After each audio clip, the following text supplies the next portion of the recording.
Hello good morning friends, welcome to PNSR chemical company. तो आज का जो हमारा टॉपिक्स है वो क्या है? Fusion of covalent bond. तो पहला जो टॉपिक्स है हमारा फ्यूजन ऑफ कोवलेंट बॉन्ड मतलब क्या? जो ब्रेकिंग ब्रेकिंग मतलब क्या? कोवलेंट बॉन्ड का फ्यूजन मतलब टूटना। तो सबसे पहले तो हम लोग ये सीखेंगे कि कोवलेंट बॉन्ड बनता कैसे, तब तो सीखेंगे टूटना। क्लियर है कि कोवलेंट बॉन्ड टूटेगा कैसे? क्लियर है। तो पहले हम बनाने का बात करते हैं। जैसे एक कंपाउंड्स का लेते हैं हम, एक सिंपल सा कंपाउंड है जैसे क्या CH3Cl है कोई कंपाउंड। क्लियर है, मिथाइल क्लोराइड है। क्या है ये? मिथाइल क्लोराइड है। अब इस कंपाउंड्स का हम बात करेंगे तो अब पहले देखिए ये बॉन्ड, इसका स्ट्रक्चर कैसा होता है? जैसे CH3Cl ये है आपका। मतलब क्या इस कंपाउंड्स में CH3Cl में आप बात कीजिए तो कार्बन टोटल कितना बॉन्ड बना रहा है? 4 कोवलेंट बॉन्ड बना रहा है। क्लियर है, क्लियर है। अब हम यहाँ पे हम लोग कोवलेंट बॉन्ड जब भी बात होता है तो हमारे माइंड में एक बात क्लिक करता है, क्या चीज कि ये जो बॉन्ड बना होगा कार्बन हाइड्रोजन के बीच, कार्बन हाइड्रोजन और कार्बन क्लोरीन के बीच, ये जो बना होगा बॉन्ड ये इलेक्ट्रॉन के शेयरिंग से बना होगा। शेयरिंग मतलब साझेदारी। साझेदारी कहने का मतलब, मान लीजिए सपोज डैट मुझे बाइक खरीदना है, मेरे पास 25,000 है, तो फिर हमको 25,000 में बाइक तो मिलता नहीं है, मिलता है कितना? 50,000 मिनिमम स्प्लेंडर। तो भाई हम क्या करेंगे? 25,000 हम लगाएंगे, 25,000 हमारा एक फ्रेंड है वो लगाएगा, दोनों आपस में साझेदारी करके बाइक खरीद सकते हैं। क्लियर है। वही बात होता है कि बॉन्ड बनाने के लिए, क्लियर है, यहाँ पे एक इलेक्ट्रॉन कार्बन देगा, एक इलेक्ट्रॉन हाइड्रोजन देगा। क्लियर है। Always valence electron participate in bond formation. मतलब क्या? हमेशा बॉन्ड बनाने में कौन सा इलेक्ट्रॉन पार्टिसिपेट करता है? Valence electron. तो पहले हम तीनों मॉलिक्यूल्स का, तीनों एलिमेंट्स का, हाइड्रोजन, कार्बन और क्लोरीन का वैलेंस इलेक्ट्रॉन निकालते हैं। जैसे हाइड्रोजन का इलेक्ट्रॉनिक कॉन्फ़िगरेशन आपको पता होगा, 1s1। तो के में कितना इलेक्ट्रॉन? 1। जब हम कार्बन का बात करें तो कार्बन का कितना होता है? 1s2। कार्बन 6 होता है एटॉमिक नंबर, इसका 1 होता है। 1s2, 2s2, 2p2, Kl, 2l में कितना? 4। वही बात हम करेंगे क्लोरीन का बात करें तो क्लोरीन 17 होता है। तो 1s2, 2s2, 2p6, 3s2, 3p5, तो KLm 2 8, ये के में जाएगा, ये एल में जाएगा और ये एम में 7, 2 8 7। तो अब हमको ये चीज़ समझना है। अब हम लोग ये बात तो समझ गए कि हाइड्रोजन के पास एक वैलेंस इलेक्ट्रॉन है, कार्बन के पास 4 है और क्लोरीन के पास कितना है? 7 है। क्लियर है। अब यहाँ पे कोवलेंट बॉन्ड का फॉर्मेशन कैसे होगा? जैसे देखिए कार्बन के पास कितना है? 4 है। हाँ, 1 2 3 4 हो गया। हाइड्रोजन के पास तो एक ही है बेचारा, अपना एक इलेक्ट्रॉन देकर ये साझेदारी कर लेगा। ये भी हाइड्रोजन अपना एक इलेक्ट्रॉन देकर साझेदारी कर लेगा। ये भी हाइड्रोजन अपना एक इलेक्ट्रॉन। क्लोरीन के पास कितना है? 7 है, 7। अब देखिए क्लोरीन के पास कितना है? 7, 1 2 3 4 5 6 और एक 7। ये भी एक एक इलेक्ट्रॉन का साझेदारी करेगा। एक इलेक्ट्रॉन का साझेदारी करेगा तो सिंगल बॉन्ड, 2 इलेक्ट्रॉन का साझेदारी करेगा तो डबल बॉन्ड का फॉर्मेशन होगा, और 3 का तो 3 बॉन्ड, मतलब 1 सिग्मा और 2 पाई। क्लियर है। अब देखिए तो यहाँ पे जो कार्बन और क्लोरीन के बीच जो बॉन्ड बना है कितना? एक एक इलेक्ट्रॉन की साझेदारी से बना है। कार्बन हाइड्रोजन एक एक इलेक्ट्रॉन की साझेदारी से, कार्बन हाइड्रोजन 1 1 इलेक्ट्रॉन। तो ये था हमारा कोवलेंट बॉन्ड का फॉर्मेशन। तो कोवलेंट बॉन्ड का फॉर्मेशन, कोवलेंट बॉन्ड जब ही क्लिक हुआ तो आपके माइंड में एक बात क्लिक होना चाहिए कि ये बॉन्ड जो बनेगा इलेक्ट्रॉन की साझेदारी से बनेगा, शेयरिंग से बनेगा, जो कि मैंने आपको यहाँ पे अच्छी तरह दिखा दिया। क्लियर है। अब हम लोग दूसरा टर्म का बात करेंगे, फ्यूजन ऑफ कोवलेंट बॉन्ड। मतलब कोवलेंट बॉन्ड का टूटना। क्लियर है। फ्यूजन कैसे टूटेगा? क्लियर है। या फिर उसको स्टैंडर्ड लैंग्वेज में हम लोग बोलते हैं cleavage of covalent bond. Clear है। इतनी बात तक आपको क्लियर हो गया होगा तो मैं इसे मिटा देता हूं। क्लियर है। बॉन्ड फॉर्मेशन का यदि आप चाहें तो इसको आप क्लिक कर सकते हैं, फोटो क्लिक कर सकते हैं। क्लियर है। स्क्रीनशॉट ले सकते हैं। तो इसको मैं मिटा देता हूं। क्लियर है। हाँ,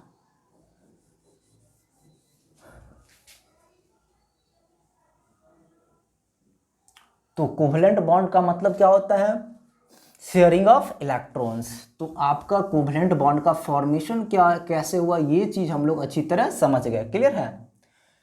और कोवलेंट बॉन्ड होता क्या है, जो बॉन्ड इलेक्ट्रॉन के शेयरिंग से बनता है। अब हम बात करेंगे fusion of covalent bond, clear है। अब देखिए पहले आप समझ लीजिए कि जो आपका कोवलेंट बॉन्ड टूटता है ना, तो वो दो तरीके से टूटता है, क्लियर है। या तो हेट्रोलिटिकली तरीके से या फिर होमोलिटिकली तरीके से। या सपोज दैट अभी जस्ट मैंने बताया कि मैं और मेरा फ्रेंड दोनों 25,000 शेयर करके एक बाइक खरीदे। अब हम दोनों में यदि हेट्रोलिटिक फ्यूजन हो जाए तो क्या होगा, सपोज दैट, तो क्या होगा, बाइक हम रख लेंगे, दोस्त को मार के भगा देंगे, क्या ये हो सकता है। ऐसा हुआ तो इसको बोलेंगे होमोलिटिक हेट्रोलिटिक फ्यूजन, क्लियर है। कि बाइक हमने रख लिया और क्या किया, मैंने उसको बोला चल भाग, नहीं मिलेगा तुमको पैसा क्या, तो ऐसा किया तो ये हुआ हेट्रोलिटिक, दोनों हमारे ही पास आ गया। 25,000 और 25 टोटल 50,000 का बाइक हुआ ना, सारा का सारा हमारे पास आ गया। और उसके पास क्या होगा, वैकेंसी हो गया ना, वही चीज़ होती है हेट्रोलिटिक फ्यूजन में। अब होमोलिटिक फ्यूजन का बात करिए। मान लीजिए सपोज दैट आपने एक पिज्ज़ा खरीदा, मिलता है 500 का, 250 आपने लगाया, 250 आपके फ्रेंड ने लगाया। अब जब आपका वहाँ पे फ्यूजन होगा तो आधा आधा पिज्ज़ा का क्या होगा, बंटवारा होगा, आधा आप रखोगे, आधा फ्रेंड्स को दोगे, तो इसको बोलते हैं हम होमोलॉजिक फ्यूजन, क्लियर है। तो इसी पे हम लोग चर्चा करेंगे, क्लियर है। तो पहली बात हम लोग समझ लेते हैं।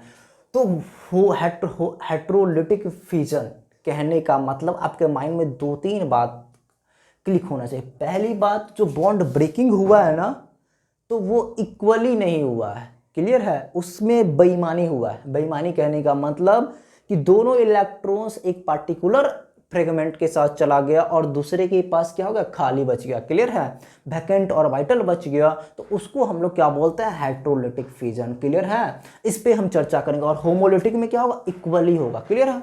तो आगे हम बात करते हैं। When a bond breaks such that one fragment takes away both the electrons, यही काम का बात है भाई, कि एक फ्रेगमेंट जो है दोनों इलेक्ट्रॉन रख लेगा ऑफ द बॉन्ड। बॉन्ड का जो बॉन्ड बनाने के लिए एक एक इलेक्ट्रॉन का साझेदारी हुआ है ना, तो जब बॉन्ड टूटेगा तो दोनों इलेक्ट्रॉन एक ही फ्रेगमेंट रख लेगा, क्लियर है। और of the bond leaving the other fragment vacant, living the other fragment with N empty orbital, मतलब अदर जो आपका है अदर फ्रेगमेंट है उसके पास ऑर्बिटल क्या हो जाएगा, इम्पिटी हो जाएगा, खाली हो जाएगा, उसमें कोई इलेक्ट्रॉन्स नहीं होगा, क्लियर है। हाँ, तो अब हम बात करेंगे हेट्रोलिटिक। तो इसको हम लोग क्या बोलते हैं, हेट्रोलिटिक फ्यूजन। और हेट्रोलिटिक फ्यूजन मतलब इस फेनोमेनन को क्या बोलते हैं, हेट्रोलिसिस। अब देखो, जब हेट्रोलिसिस होगा, हेट्रोलिटिक फ्यूजन होगा, तो आपका जो फ्रेगमेंट बनेगा वो कैसा बनेगा, चार्ज्ड बनेगा। चार्ज मतलब या तो उस पर पॉजिटिव चार्ज या तो उस पर नेगेटिव चार्ज। और ये रिएक्शंस कैसा होगा, आयनिक रिएक्शन। जैसे हम बात करते हैं RZ, सपोज दैट एक है, क्लियर है, मॉलिक्यूलर कंपाउंड्स है, क्लियर है। अब इसमें सपोज दैट हेट्रोलिटिक फ्यूजन हुआ, तो अब आपका जैसे कि देखिए, अब ये पिछले क्लास में मैंने इसके बारे में बताया था कि यहाँ पे ये बॉन्ड ब्रेक हो रहा है, क्लियर है। और यहाँ पे दोनों इलेक्ट्रॉन्स कहाँ पे शिफ्ट होगा, Z के पास, और Z के पास क्या हो जाएगा, निगेटिव। सपोज दैट यदि इधर एरो खुला हुआ है तो R पे पॉजिटिव प्लस Z पे निगेटिव। यदि इधर होगा तो क्या होगा, R पे निगेटिव और Z पे पॉजिटिव। अब आपके माइंड में सबसे इंपॉर्टेंट क्वेश्चंस टूट रहा होगा कि सर R को आपने कभी पॉजिटिव बनाया और कभी निगेटिव बनाया, ऐसा क्यों। तो ऐसा इसीलिए होगा, ये डिपेंड करता है बउआ क्या, इलेक्ट्रॉन नेगेटिविटी पे। ये बॉन्ड उधर खुलेगा जिधर इलेक्ट्रॉन नेगेटिविटी ज़्यादा होगा, क्लियर है, और जिधर इलेक्ट्रॉन नेगेटिविटी कम होगा उधर नहीं खुलेगा, क्लियर है। जैसे हम एग्जांपल लेते हैं, क्लियर है, जैसे CH3Cl का बात कीजिए, क्लियर है, CH3Cl का बात कीजिए। अब देखिए यहाँ पे कार्बन का इलेक्ट्रोनेगेटिविटी कितना होता है, 2.5 होता है, क्लियर है। और क्लोरीन का कितना होता है, 3 के आसपास होता है, 3.0। तो ये बॉन्ड किधर खुलेगा, क्लोरीन के तरफ खुलेगा, और यहाँ पे क्या बनेगा, CH3 positive plus Cl minus यानी नेगेटिव। तो इसको क्या बोलेंगे हम, हेट्रोलिटिक फ्यूजन। अब देखो, when a bond breaks such that one fragment takes away both electrons, दोनों इलेक्ट्रॉन कौन ले गया, बेचारा क्लोरीन। क्यों ले गया क्लोरीन, क्योंकि क्लोरीन ज्यादा पावरफुल है। ज्यादा पावरफुल कहने का मतलब ज्यादा इलेक्ट्रोनेगेटिव है। जो ज्यादा इलेक्ट्रोनेगेटिविटी, जब आपके माइंड में कोई भी वर्ड बोलता है इलेक्ट्रोनेगेटिविटी, तो इलेक्ट्रोनेगेटिविटी का मतलब होता है बॉन्ड पेयर इलेक्ट्रॉन को अपनी ओर खींचने का पावर। तो इसका इलेक्ट्रोनेगेटिविटी मतलब इसका इलेक्ट्रॉन खींचने का पावर ज्यादा है, तो दोनों इलेक्ट्रॉन किसके पास जाएगा, क्लोरीन के पास जाएगा। क्लियर है। अब यहां पे बात करते हैं, अब इस केस में क्लोरीन पे नेगेटिव चार्ज और इस पे पॉजिटिव चार्ज। तो मैंने बताया था fragments that takes away both the electrons of the bond leaving the other fragment with an empty orbital. और इसमें क्या होगा, एक एम्प्टी ऑर्बिटल होगा। जैसे मैं बनाता हूं, जैसे देखिए हाइड्रोजन हाइड्रोजन हाइड्रोजन, और यहां पे जो ये ऑर्बिटल है ये आपका क्या हो गया, वैकेंट हो गया। समझे, ये ऑर्बिटल हमारा यहाँ पे क्या हो गया, वैकेंट हो गया, और दोनों इलेक्ट्रॉन किधर शिफ्ट हुआ है, क्लोरीन के पास। समझ में आ गया होगा ये टर्म। अब देखिए, अब यहाँ पे R पे निगेटिव कब होगा, कब R के पास मतलब कार्बन के पास ज्यादा इलेक्ट्रॉन खींचने की क्षमता होगी, जब हम बात करेंगे किसका, जब RLi का बात होगा। क्लियर है। तो देखिए CH3Li का बात होगा। क्लियर है। R के जगह पे हम लोग CH3 लिखते। अब देखिए लिथियम मेटल है, इसका इलेक्ट्रोनेगेटिविटी कितना होगा, 0.9 और इसका 2.5। अब बता सकते हो बॉन्ड किधर खुलेगा, इस तरफ, मतलब दोनों इलेक्ट्रॉन कौन रखेगा, कार्बन रखेगा। क्लियर है। और यहाँ पे CH3 नेगेटिव और Li पॉजिटिव। तो ये हुआ हेट्रोलिटिक फ्यूजन। समझ में आ गया होगा मेरे ख्याल से। क्लियर है। अब हम बात करते हैं होमोलिटिक फ्यूजन का। क्लियर है। चलिए, ये बॉन्ड उधर खुलेगा जिधर इलेक्ट्रोनेगेटिविटी ज्यादा होगी। क्लियर है। चलिए हम इसको मिटा देते हैं।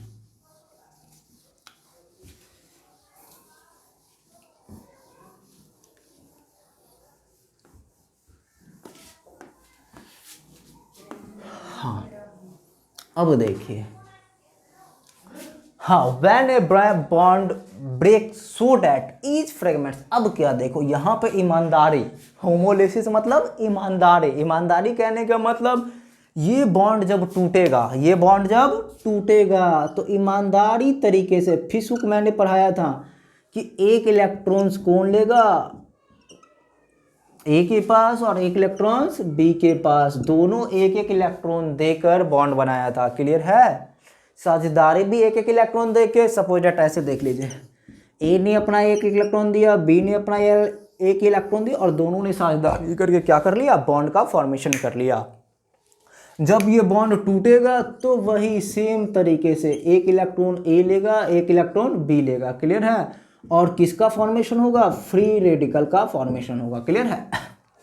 हाँ, when a bond breaks so that each fragments takes away one of the electrons is called homolysis. Homolysis मतलब बॉन्ड का एक इलेक्ट्रॉन एक फ्रेगमेंट से पास, एक इलेक्ट्रॉन अदर फ्रेगमेंट से पास जाएगा, तो उसको हम लोग क्या बोलते हैं, होमोलिसिस।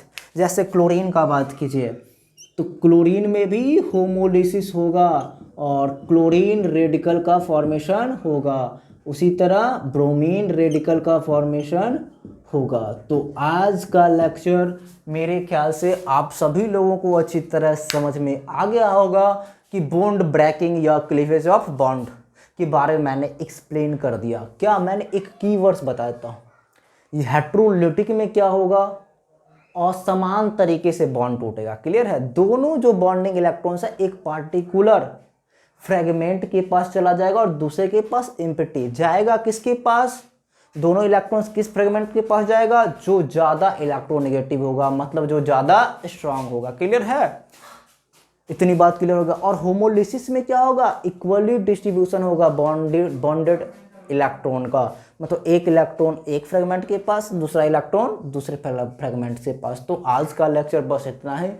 आप लोगों को आज का लेक्चर अच्छा लगा होगा तो हमारे चैनल को सब्सक्राइब कीजिए और अपने दोस्तों के बीच शेयर कीजिए। क्लियर? Thank you.